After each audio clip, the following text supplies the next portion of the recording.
Um, Thank you for being here. We are very, very lucky today to have Liz Earnshaw, is that how you pronounce your last name? Yes. Yep. Who is a licensed marriage and family therapist and a couples therapy expert, here to talk to us today. And your book, I Want This to Work, is just phenomenal. I've had so many people reaching out to me, sending me DMs, thanking me for suggesting the book, and I tell them that they should really thank you for writing the book. And so I'm going to just start by opening up and ask what made you decide to write the book in the first place? Yeah, I love that question because there was actually a thought process behind it. When I first started practicing with people, I would often recommend books. And there were a couple things that I started noticing about the books that I would recommend to couples. One is that there were a lot of books on very specific topics, which then meant that when I was working with couples or even individuals who are wanting to improve their relationship, I was recommending a lot of books. So if they were struggling with an attachment issue, I was recommending a book on attachment. If they were struggling with communication, it was a book on communication. If there was like childhood trauma or childhood hangups, it was this other book. And I was realizing that people aren't going to read that many books some will, but when they're in the middle of therapy between sessions, they're not going to read an entire book on attachment before they see me again. So I would recommend these books, and then people would be like, yeah, I tried to get into it, but I didn't have time, which of course makes sense. And so I started thinking it would be really nice if all of these things that are somewhat universal to relationships were in one distilled book where, of course, if the person wants to dig deep into attachment, they can get the whole book on attachment.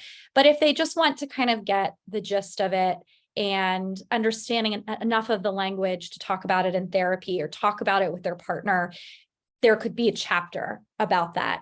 And so that's what I first started thinking about. And then as I was working with couples more and more, I was having more diverse couples who were noticing that they were not included in the book, whether it was because they were same-sex couples or because they were multicultural couples.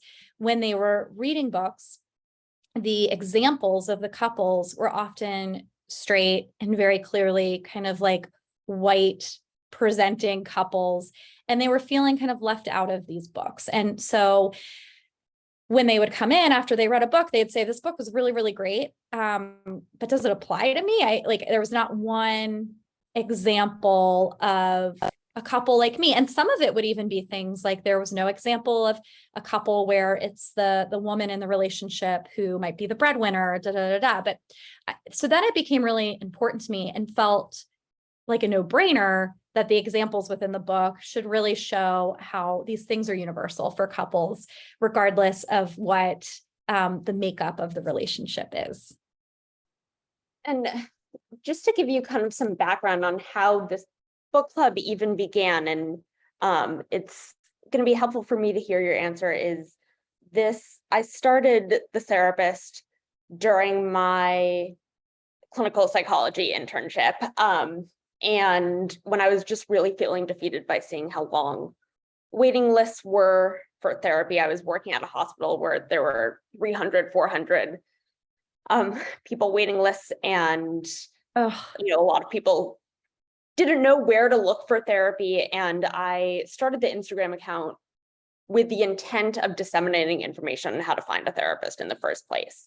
Yeah. And I don't honestly know how, but kind of overnight, I started getting hundreds of messages from people asking for help finding therapists, honestly, all over the world. And so it's now become this thing in which I spend a lot of time looking for therapists and people all over the US and Canada and the UK, which is kind of wild. And I started to create a book club because when people can't find therapists, it's important for them to feel like they have somewhere to turn to in the meantime.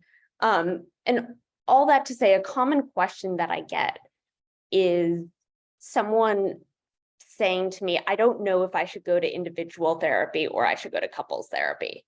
And I know this isn't directly related to the book, but because you're such an expert, what would you say to people who feel like there's something within the relationship that they want to work on, but they're not sure whether to start with individual therapy or couples therapy?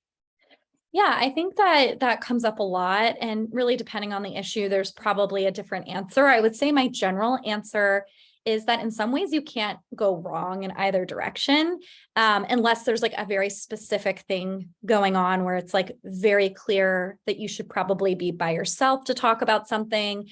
For example, if like you're being abused in the relationship, you might want to talk individually to make sure that you can get the resources that you need.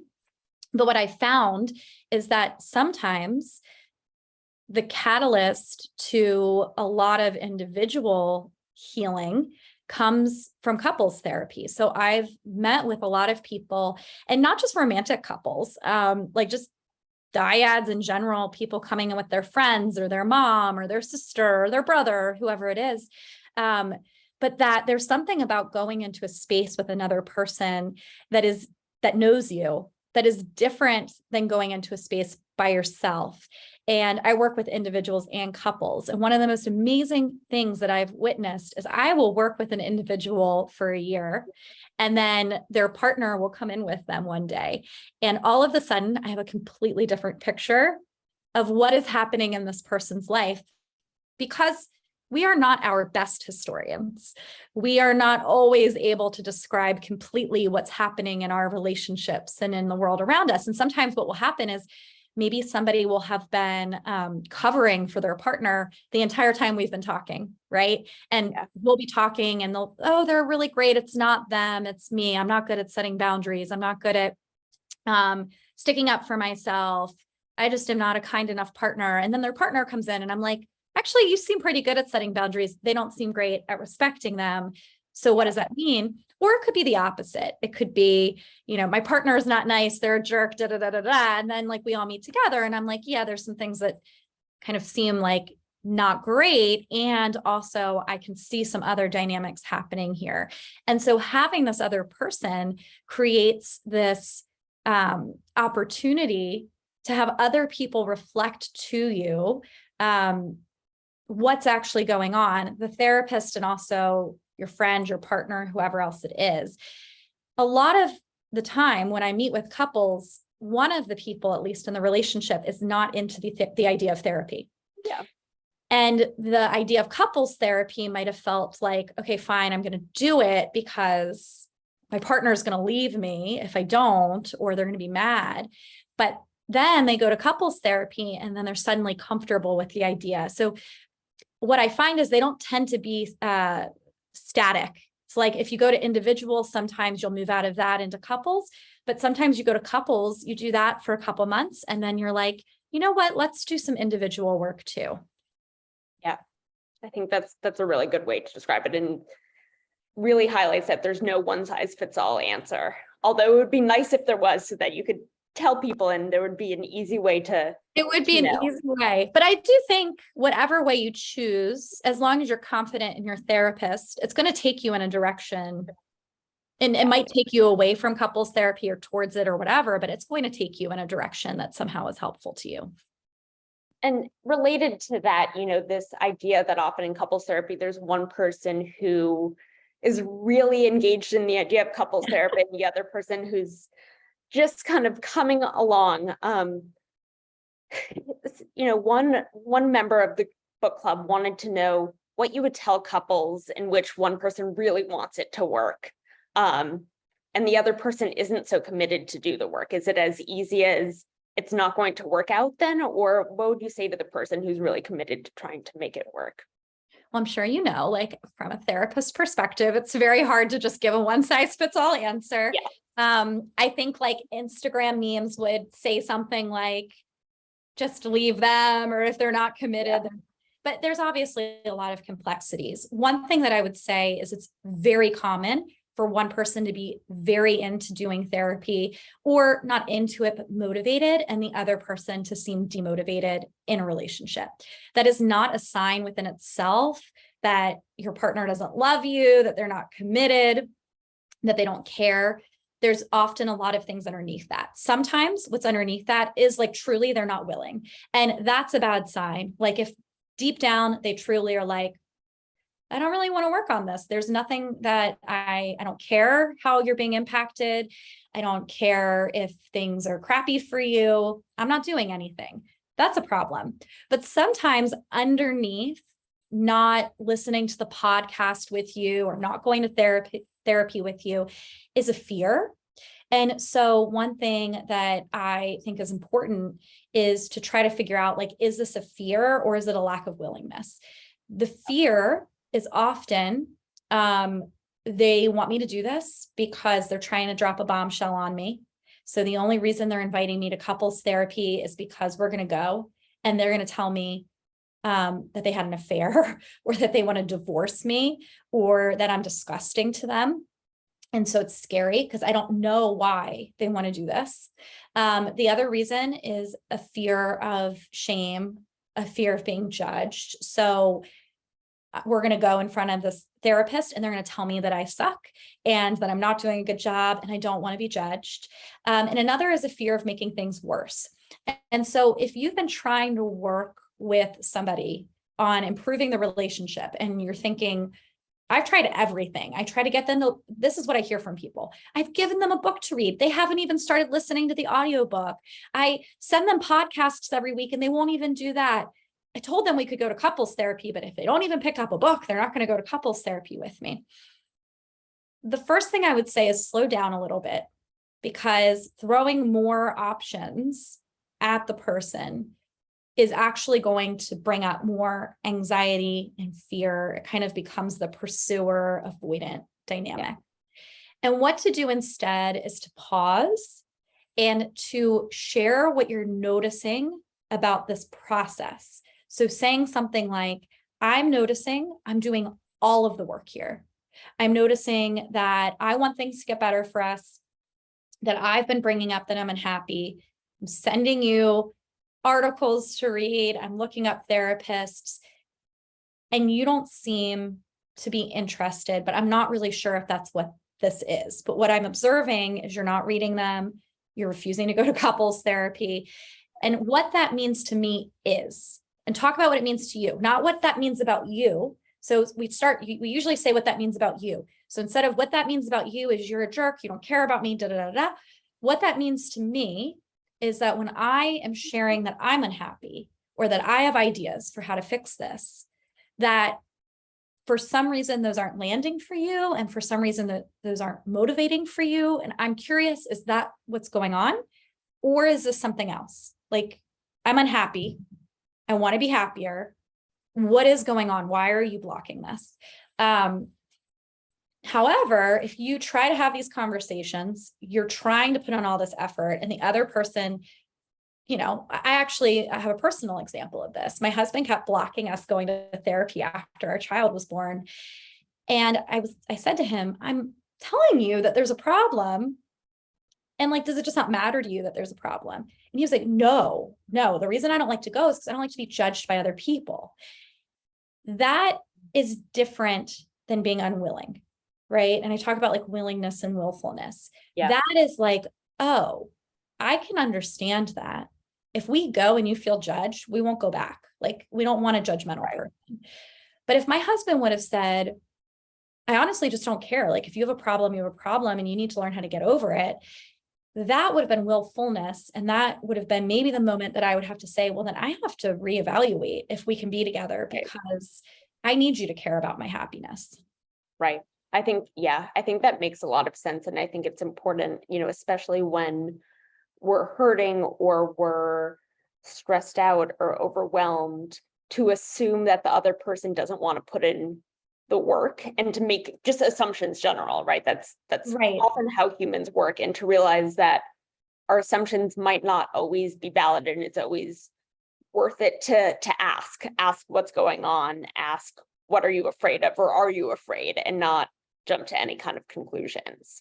Yes. And I think that opens up like we're working together on this instead of I'm working against you by telling you all these things you have to do and you have to change and you're doing wrong. But I want our relationship to be better. What's going to help you to get there with me too? Yeah. Yeah. And, one of my favorite things, and it seems to be so true with your book, because you kind of mentioned it earlier. I was telling people, they're members of the book club who would say to me, well, I'm single. Should I read this? Yeah. And, my attitude is the best time to work on a relationship is perhaps before you enter it, right? In between relationships. And that there are things you can take away from with friendships, with work relationships, with colleagues, like, relationships are relationships. And I Yeah. had so many people sending me messages, with screenshots of pages that they had highlighted things and say, Oh, I this love was that. written about me. And it really seemed to get a lot of people thinking, and people really resonated with it. And so that brings me to the next question, which is someone saying, I was on just the first few pages of your book when I realized I was experiencing fusion as an attempt to try to make my relationship work. How do I get out of this while still preserving the relationship? That's such a good question. So when we think about relationships, I think it's really important to remember that connection is different than being fused. Being fused is like losing the sense of yourself, and actually in some ways losing the sense of the other person. It's like, I'm not really going to look at this other person fully for who they are, or fully for, and I'm not going to look at myself for who I am. But what I'm going to do is I'm going to see the relationship as this entity that, like, that's the only thing I'm connected to. And I'm going to create a version of myself that allows me to be like within this without having to experience any anxiety. And when we get fused, it's usually a way to avoid anxiety, right? It's like, I'm going to be overly connected. I'm going to make sure that I check all the boxes that my partner wants. I'm going to make it easy on them. I'm going to lose myself, because if I start to take care of myself, my anxiety is that I'm going to lose this person or this relationship. And so what I would ask you to think about is, number one, what actually do I love about my partner? And in what ways do I connect with them on that while still being myself? And so, for example, my partner loves music, and I love that about him, but I am not into music, to be honest. Like, if you ask me what my top favorite songs of all time are, I'd be like, I don't know. I like Taylor Swift. Like, I don't know. I'm not into it. Being fused, though, would be me pretending to be like obsessed, and like going to concerts every weekend and studying music and doing all of this stuff. And that's kind of a silly example, but a way for me to be connected and not fused is to say, like, oh, tell me about what that show was like. Or, I know, like, we haven't gone to see a show in a while. I know you love that. Is there somewhere you'd like to go? And if they're like, well, let's go Saturday, being able to say, I actually can't do Saturday because I have something planned already, or I was thinking I would go for my run at that time, or whatever it is.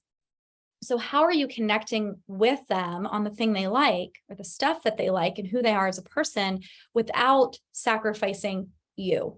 And that is how you kind of keep that relationship intact. And if you read further in the book, I kind of talk about the 5 parts, and you could look at that diagram, and you could say to yourself, where am I nurturing me?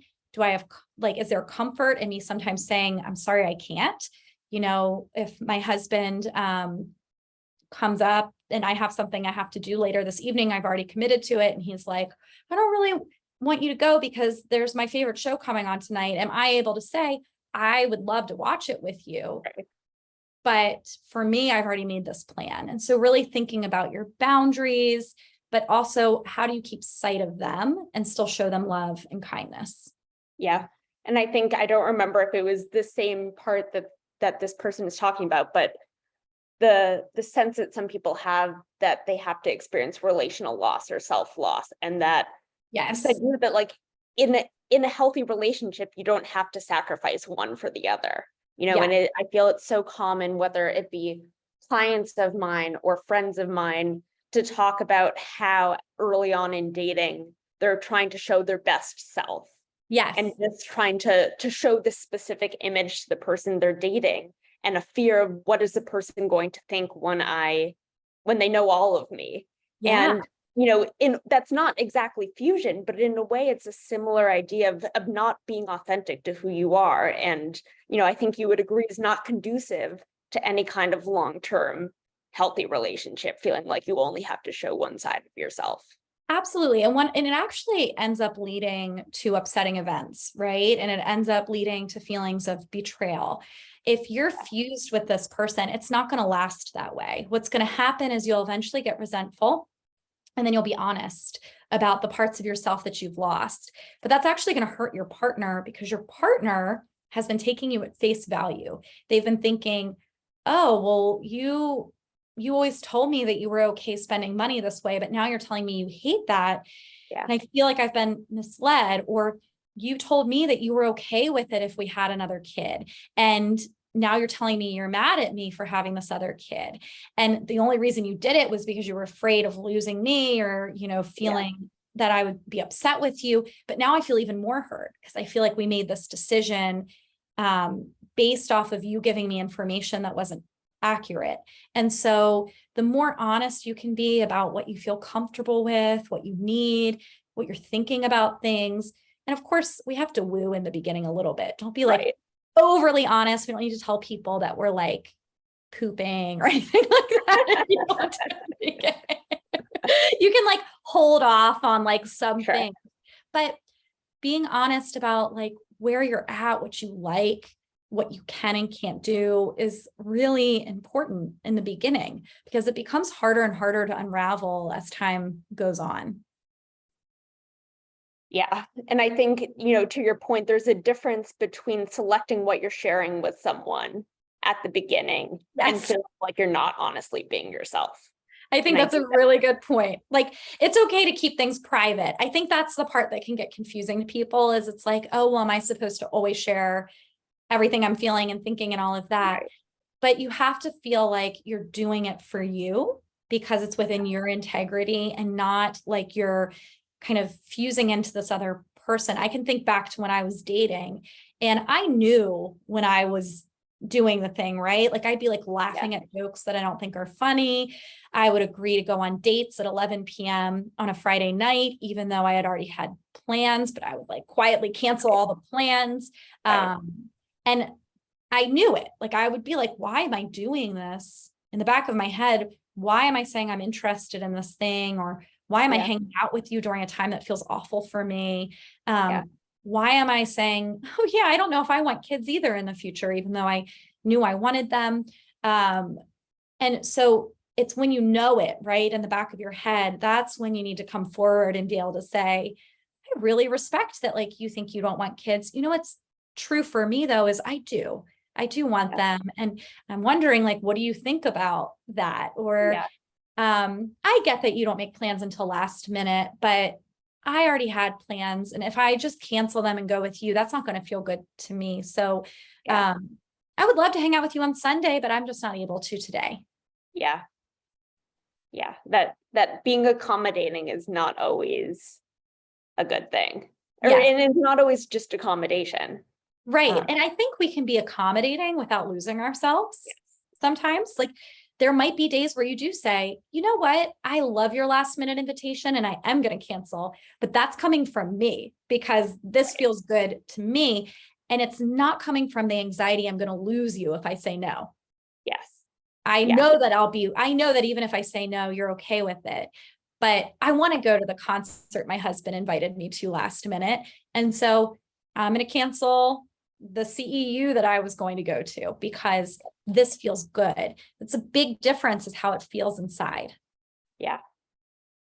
And what do you think about, someone was wondering if you think relationships work better when the two people in the relationship start with a shared vision and shared values and then build passion and intimacy from there, or if it's better to start with the passion and intimacy and then explore the values and vision together afterwards. I've worked with people with both. I've worked with people who had highly passionate relationships and were all about each other throughout college or whatever it is. And then they ended up getting married. And then they all of a sudden were like, oh, you know what? It's grown-up time, and now we have to figure out what we want. What do you want in our lives together? I've also worked with people who they felt like they were great business partners and they really liked that. And then they grew in their relationship with each other and their passion with each other. I will say that what we tend to see is that the beginning of a relationship is important because it helps us to tether on to something that felt positive. So if everything's all business in the beginning, it kind of takes some of that like emotional buffer away, where couples who had a great time in the beginning, they did fun things together, they felt romantic with each other, they have that as a reference point. And they're able to say, you know what, even though we have a 3-year-old right now and life is boring and our sex life sucks, I remember the time when we were up all night and we would have sex and we would go on adventures and we would travel. And I can't wait to do that with you again in whatever capacity that looks like. Yeah. Whereas couples who I've worked with that don't have any passion at the beginning, when they come to couples therapy, it is a little harder, to be honest, because we'll talk about, well, like, where are we trying to get to? And they'll say things like, we've always been great colleagues, if you think about it, but Yeah. I don't know if we've ever had a sex life, or I don't know if we've ever really had fun together. I feel like we got married because it was easy, because we had the same vision, but now I don't know, like, if we can even have fun. And so I've seen both work. I would say you want a little bit of both. You want to have romance, you want to have some shared values. You probably just don't want to be on either end of the extreme. Yeah. And, it's interesting because I feel like all of a sudden, I wonder if you've seen this too, that all of a sudden everyone knows about attachment and everyone wants to talk about attachment, love it. which is, I mean, it's great. Attachment is great. It's important to know about, but it's something that's been discussed for so long that to me, it's somewhat funny that now it's this hot topic, and I've heard a lot of people asking about both attachment styles and relationships, and also the roles of the pursuer and the withdrawer. And people asking, are you typically one thing? So are you someone who is anxiously attached, or are you the pursuer? Or is that something that can vary across different romantic relationships? Like, how ingrained is that in you versus the dynamic of the relationship? Yeah, I think it really varies across relationships, and it's very impacted by the dynamic. When we think about attachment, there's childhood attachment and there's adult attachment. Yeah. Childhood attachment tends to be like less varied, right? Like if a child feels anxious, they're kind of feeling anxious with their caregivers in general. And if you take that infant as an infant with like their caregivers at 2, they're also probably feeling a little bit like that too. Adult attachment's a little bit different because adults have the wisdom of being adults. And so children don't have the wisdom of being adults. So they're not able to reason themselves into things. They're not able to say, you know what, my dad never used to be here because he used to work. He was a trucker and he was always away for trucking, but you know what, he's changed his job and he's home all the time now. And so I'm safe and secure. My dad's always going to be here. Like, it's okay. They can't reason that. It's more visceral. Now, as an adult, we have the visceral response, but we also have the reasoning response. And both of those play a role with the people we're connecting with. And so certainly if you grew up with an anxious attachment style, if you had continued experiences that reiterated that, you will be more likely to be that way across all relationships, your friends, at work, everything. More likely, you had varying relationships that taught you different things. And so maybe romantically, you had relationships with people who pulled away and maintained that anxiety that you felt as a child romantically. But what I notice when I work with people is they'll say, but I'm not like this with my friends, or like at work, I'm not like this. At work, I could not hear from somebody for 2 days and I don't feel anxious. So what's going on?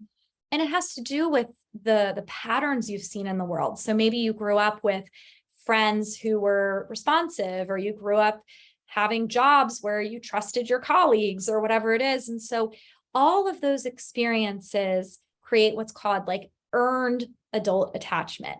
And so we earn it while we're working through our relationships. We then might get into relationships, and the way that that person engages with us can make us feel and attach in ways that maybe surprise us.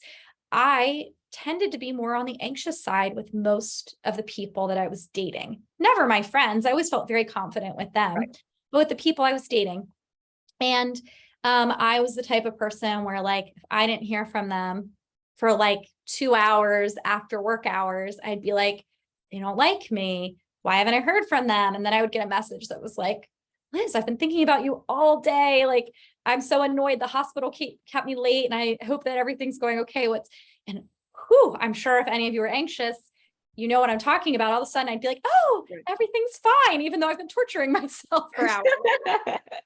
But when I met my husband is very present. He's very secure. He is not withholding, and he is consistent. I never felt anxious. He could go missing for a full day and not message me, and I wouldn't even think about it. I would be like, I hope he's okay, but I'm sure he is. He works a lot. He'll get to me. And he would get to me, and that would be that. There was no high, there was no low. It was just secure. What was the difference? The difference was something about the dynamic that maybe I can't even put my finger on, but something about the way that he was emotionally with me, or even kind of intellectually with me, just made me feel secure. And so this can be different across all relationships. Yeah.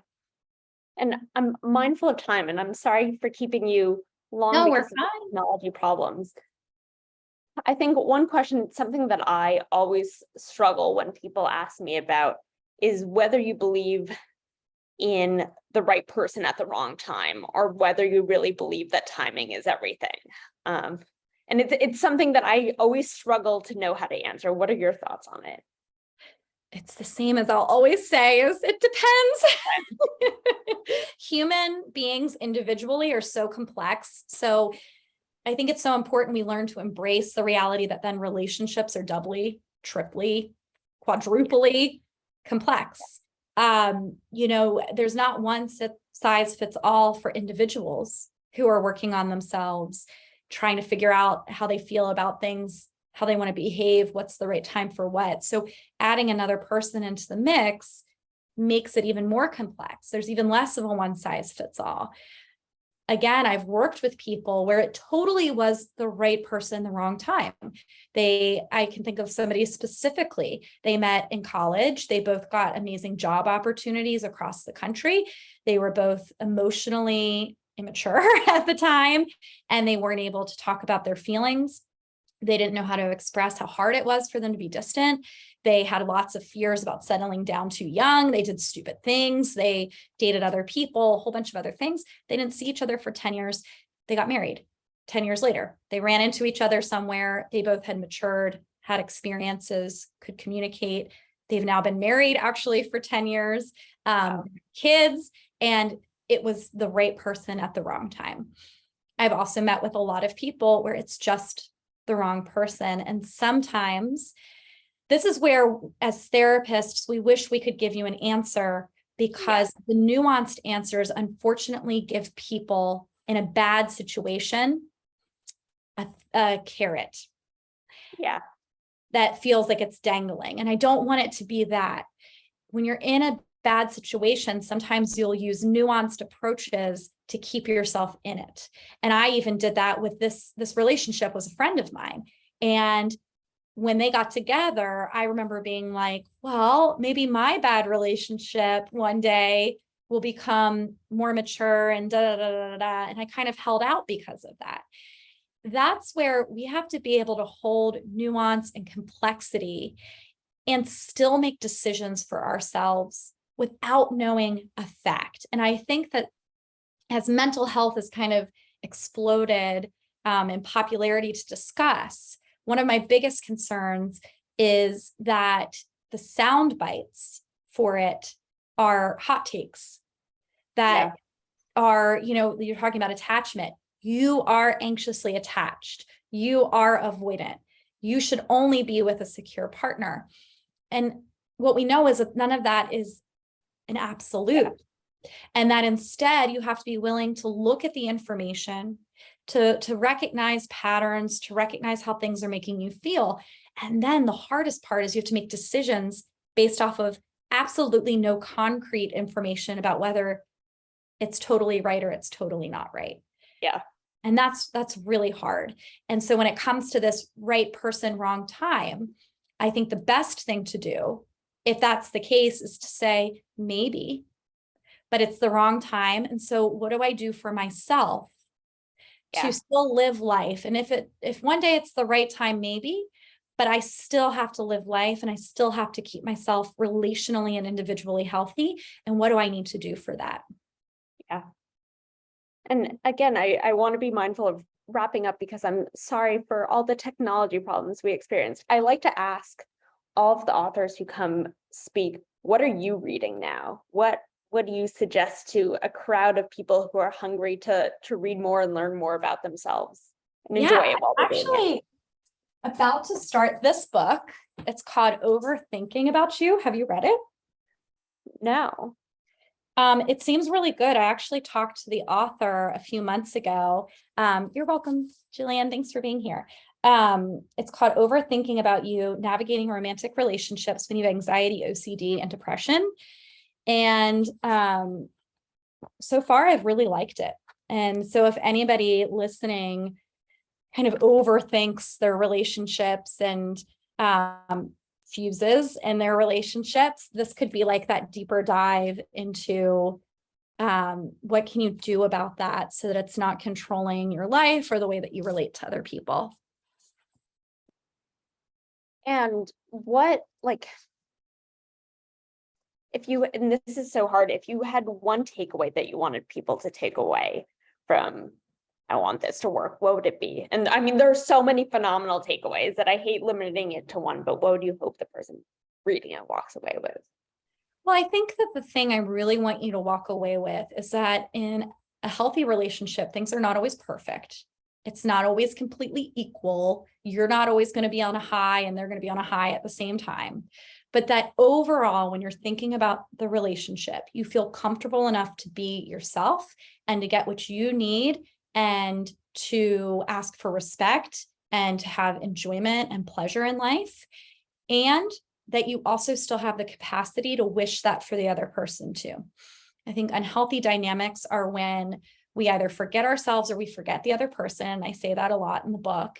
And my biggest hope is that you just won't be in relationships that force you to be unkind, forgetting about the other person in order to self-preserve, or force you to be unkind to yourself in order to relationship preserve, but that you're assessing, okay, this relationship lets me do both, even if it's hard sometimes. I can live within that integrity. Yeah.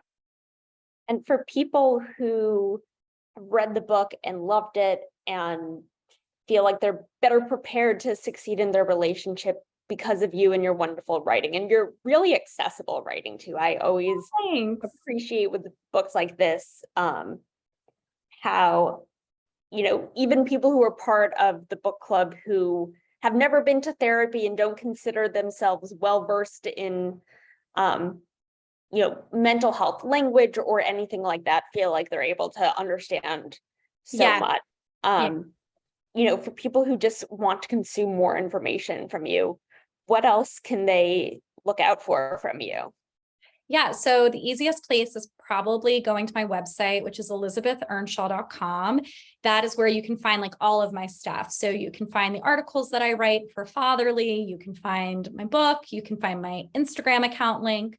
My Instagram is @LizListens. But if you go to my website, all the things are there, the different ways you can work with me. So it's kind of a one-stop shop. Terrific. Thank you so much. I really appreciate it. And like I said, I've just had an influx of people of all ages and with all different types of relationships contacting me and thanking me and asking me to thank you because this book club helped them learn so much about themselves and their relationships due to your wonderful writing and your wonderful book. Oh, thank you so much. That means a lot. And thank you so much to everyone who read it. I really appreciate your support and just honored that you would take time to read my words. It means a lot. Thanks so much.